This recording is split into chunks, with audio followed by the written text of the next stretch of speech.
Eddie Howe admits he doesn't know what the future holds for Newcastle captain Bruno Guimaraes. The Brazil midfielder has told Newcastle he wants to join Arsenal, but the reigning Premier League champions have yet to make direct contact with the club. Bruno, who became the first Newcastle captain to lift major domestic silverware in 70 years, is due back in training on Friday following an extended break after the World Cup. And speaking publicly for the first time since Arsenal's interest emerged, Howe says he's been maintaining regular contact with the Brazilian before, during and after the World Cup. Yeah, I've spoken to him as I would do Bruno normally. He's just a fantastic person. I've had some really good conversations, both sort of before the World Cup, during the World Cup and after the World Cup. So what we speak about obviously has to remain private, but just a great player, a great person. And what was the second part that you asked then? Are you confident you'll be able to hold on to him? I don't think I said that, but I'm just adding that. Oh, okay, sorry. Maybe I gave me a chance the second there. question. Look, I don't know what's going to happen with Bruno's future. That's for other people to, one, speculate about, but also conversations that I'm not part of. Thanks, Eddie. It does have echoes of the Alexander Isak saga a little bit, in terms that there's a lot of noise around it. It's gone on a long time. Does that concern you, that you're going to get a similar outcome? I don't think it's fair to compare situations and what happened previously. I think you've got to look at it in its own right. Bruno, captain of our football club, he's been an unbelievable player and person all through the time that we've worked together. I speak on behalf of everyone at the football club. We absolutely love him. And of course everyone will want him to stay. And is he due back in pre-season training next week? Will you expect him to go to La Manga next weekend? Yeah, I think the plan off the top of my head, I think it's the 31st. I think he's due back. So he gets an extended break because he went further in the competition. And he's enjoying a holiday at the moment with his family. Thank you. Has he indicated to you that he will come back and that'll be okay? Because obviously no, Alexander didn't come back. No, Alexander did come back. And there's nothing to say that Bruno won't be back training with us. So uncertainty over Bruno then, and Howe has already lost two of his best players, hasn't he, with Sandro Tonali joining Tottenham and Anthony Gordon moving to Barcelona. Howe says it's been another painful summer. We don't want to lose our best players. That's, I think, an obvious statement to make. So losing those big two is painful for us and difficult. So for me, it's been another challenging summer so far. But we're always trying to do our best for the football club, short and long term, and try and get the squad in its best shape. It definitely looks like a change in the model this summer in terms of the profile of the players you're bringing in. Yeah, I'm very supportive of what the club want to do. Yeah, there's been a shift in terms of the profile and the age. I think that's quite obvious. I've always believed in young players and tried to develop young players, so that fits in line with my philosophy anyway. Harry Kane will begin contract talks with Bayern Munich when he returns from his summer holiday. Kane's deal expires at the end of the season, but is happy in Germany, though. The England captain is believed to be pretty relaxed about the situation. But with Barcelona interested, Bayern Munich are keen to start negotiations. Major transfer news. Premier League champions Arsenal are exploring a sensational deal to sign Vinicius Jr. from Real Madrid. The Brazil superstar has just 1 year left on his contract and hasn't been able to agree a new deal with Real. And that means they may be forced to sell him rather than risk losing him on a free transfer next summer. Arsenal have yet to make direct contact with Real over what would arguably be the biggest transfer in Premier League history. Vinny Jr., who finished runner-up to Rodri for the 2024 Ballon d'Or, has spent the last 8 years at the Bernabeu. His time in Spain has been laden with trophies, including 3 Spanish League titles and 2 Champions League titles. But it's also been blighted by numerous incidents of racist abuse. He's one of several big names Arsenal are looking into. Other candidates include Julian Alvarez, Yan Diomande and Bradley Barcola. So he's currently on 15 million euros a year net, so that's after tax. They've offered him 20 million, he wants 30 million. So it's about just over 550,000 euros a week net. There's no budging on the contract from Real Madrid. There's no budging from Vinicius. And they're making noises, Real Madrid now, looking at a potential replacement in Yan Diomande from RB Leipzig. So it's kind of like they've got a year to go on Vinicius's contract. This has been ongoing now for probably 18 months where his contract hasn't been signed.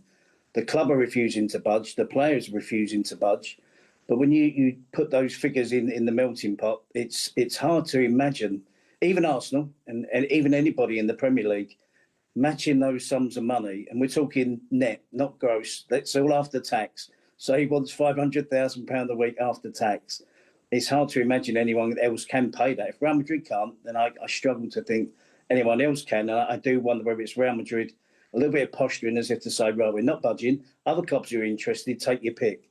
Or you've got to sign the contract now and we'll keep you for another 3 or 4 years. He's 26 years of age. I don't think they're desperate to get rid of him. I know some people are making a case that maybe it's Jose Mourinho who's trying to push him out the door because they had that controversial game against Benfica last season, where Vinicius was heavily involved in all that went on, and Jose Mourinho wasn't complimentary to him after the game. I don't think it's a case of that. I just think it's Real Madrid standing their ground, their centre, Vinicius Junior. You either stay at Real Madrid, sign a contract, or you can leave. Any of the top teams in the Premier League that are challenging for the title, that are challenging for the Champions League, would be a good fit for him. I mean, there are attributes he has, as weaknesses that he has. I don't anticipate him doing much closing down, winning the ball back, chasing fullbacks down the touchline. But you have to adjust that. Now, whether Arteta is willing to do that, some managers will, some managers won't. But that's what you get from Vinicius. So, I mean, it's been an issue with him and Mbappe for the last 2 seasons playing together. It hasn't been a success. They haven't won a trophy. Prior to that, Vinicius was in good form. He was winning Champions Leagues, winning La Liga. So maybe Real Madrid do feel that there is a need to change, or is it just a warning to say, if you don't sign the contract, we maybe have got another player lined up to take your place. It's your choice. But that's what you get with Vinicius. On the ball, is spectacular. But it can be problematic if he's not doing the hard work, the closing down. And we know that a lot of the top teams, top managers, particularly in the Premier League now, they like to close down from the front. And if he's not doing that, there might be a problem. Well, look, Arsenal fans will be excited by the prospect of signing one of the best players in the world, won't they? Vinicius' stats certainly suggest that. In his last 5 La Liga seasons, he ranks 4th for goals, top for most assists and goal involvements. He's also created the 2nd most chances. Vinicius Junior is also the leading dribbler in La Liga and the most fouled player.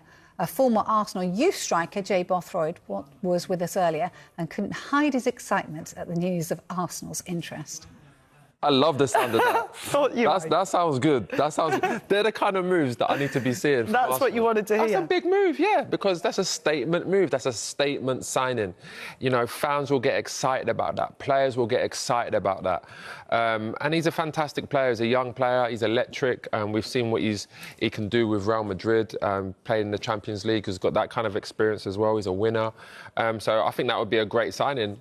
To be honest, though, even him, you know, being one of the best wingers in the world, he's going to have to get used to the Premier League because it's a lot more physical than La Liga. But there's no doubt about it, he's one of the world's best. Everyone's making way for him. Yeah. If he comes to the Arsenal, you know, Martinelli's there, Eze's there, but Eze is more of a number 10 for me. He can play in that wide area, but Vinny Junior comes, I mean, he's going in everyone's team. Yeah. Straight away. There's no question about that. And how would that would bring balance as well? I mean, it would help. It would help Gyökeres massively as well because he's going to be getting to the line. He's going to be putting balls in the box. That's the kind of statement signing I think all Arsenal fans want to see. Because Arsenal fans, you know, I still live in North London. You know, everyone is frustrated with the business that Arsenal have done so far. So something like that would get everyone really excited. Everyone will be down to the Emirates buying Vinny shirts, I'm sure. Well, Real Madrid may have already lined up a replacement for Vinny Junior. They've bid £85.4 million for Jan Diamande, but that bid has been rejected by RB Leipzig. That's according to Sky Germany. Liverpool are also keen on Diamande. They're willing to pay an initial fee of £76.9 million plus £8.5 million in add-ons. Sky Germany are reporting that that's the exact deal that Leipzig have turned down from Real. Diamande's preference is to join Paris Saint-Germain. He's already agreed a contract until 2031, but Leipzig will only sell for an exceptional fee. But Tottenham and now Inter Milan are interested in signing their captain, Christian Romero. Inter want to sign a central defender this summer, and the Argentina defender is one of their targets, along with John Stones. Spurs would consider selling Romero if the right offer came along, having already signed Jan-Paul van Hecke and Marcus Senesi this summer. Romero still has 3 years left on his current deal. It's a well-known fact that he is looking around, and there's talk that he does want to leave. I think then they probably could have got more. I think the fact that he does want to leave puts Tottenham in a position where they're basically saying, listen, you know,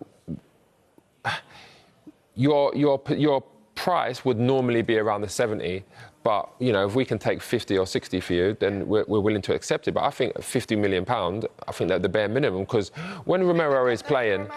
I think you can. I think he's a very good defender. I think he's a very good defender. What lets him down is his discipline. He is one of those, you know, South American players, and, you know, I played against them as well, that they're very aggressive. They want to win every single ball. They want to win every challenge, and you can't always do that. So, but when you see him play for Argentina, he seems like a different player from when he plays for Tottenham. He takes more risks. He's more, I don't want to say a calamity, but he's more, you can't trust him to, you know, not get that yellow card or that second yellow card. It's the last thing you want in a captain, though, isn't it? Exactly. And that's why I feel like now Tottenham are going to say, you know what, we're happy to see you go. You know, it's good for us, it's good for you, but, you know, it needs to be a right price, which would be, I reckon, around the 50 or 60.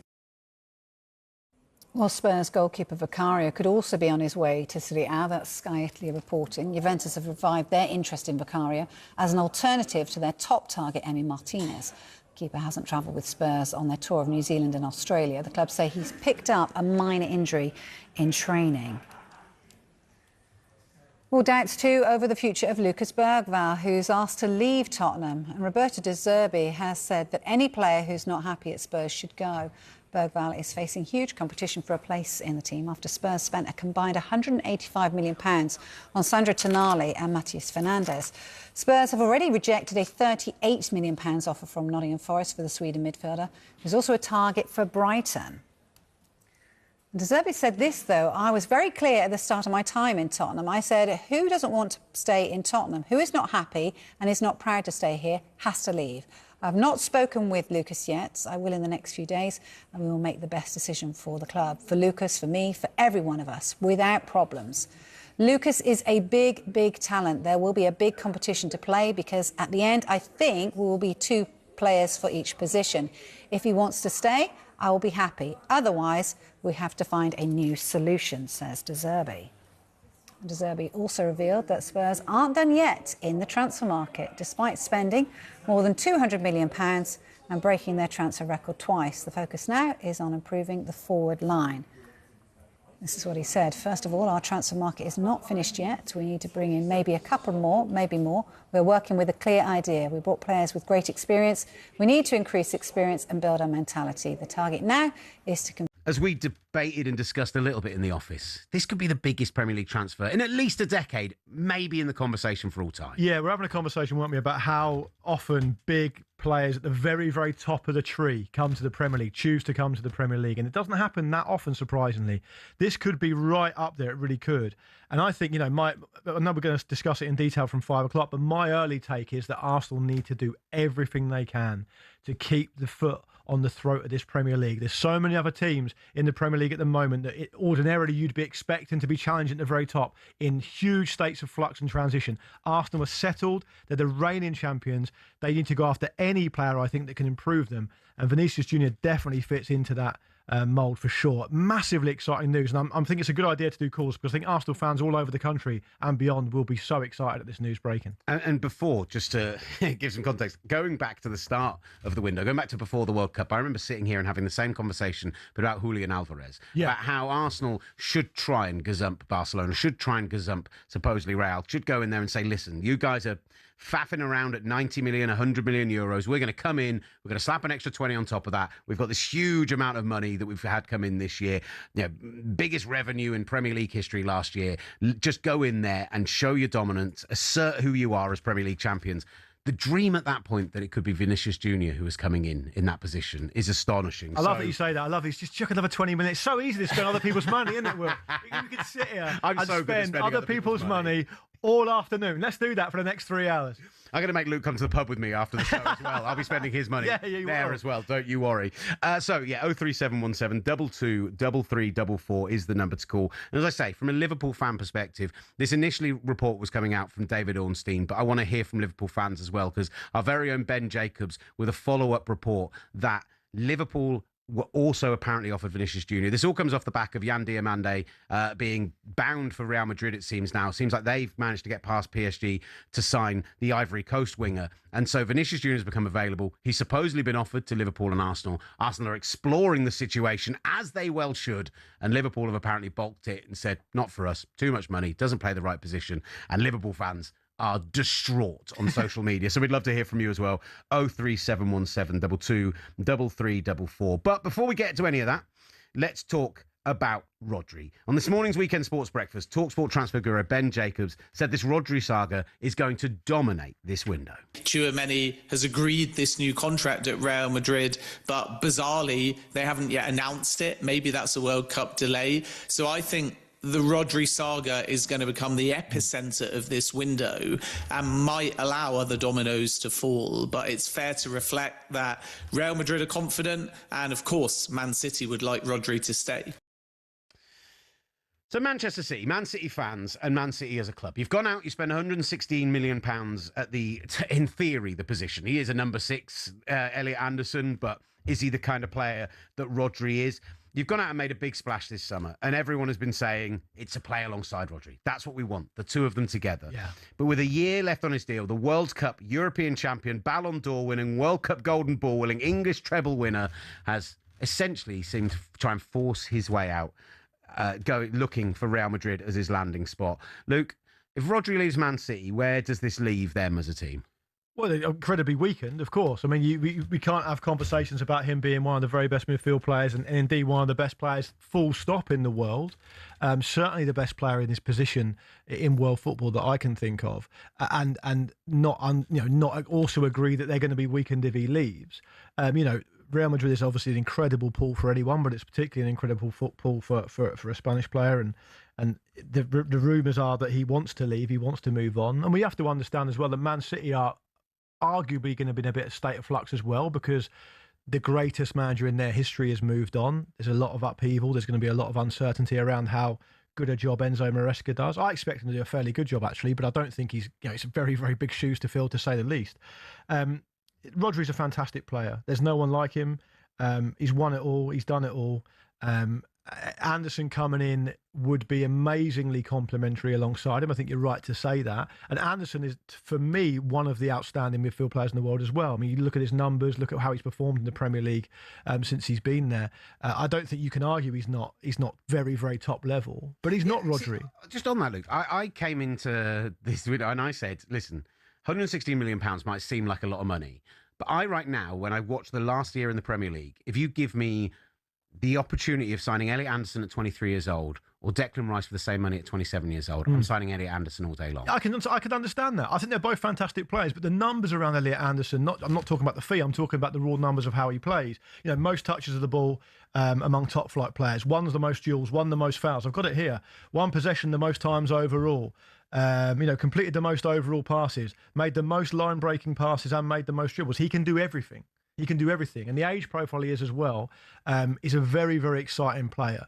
And I think for him to go on the next level, providing he plays, we've seen players who've come in that position at Man City before and perhaps found it difficult to break into the side and not had the impact they'd hope. So providing he steps in there and he can play, and of course if Rodri does move on, it means he's far more likely to play a lot more, even though, as you said, they're different players. What I also love about Anderson is the psychological makeup of him. Always wants the ball, never hides. You saw that over and over again in the World Cup for England. Even if he wasn't playing particularly well, or it was a really sticky game, or it's tough for him to get into the game, always looking for the ball, always looking to go and get it, always looking to make things happen. I think transfer fees are almost a bit of a misnomer these days.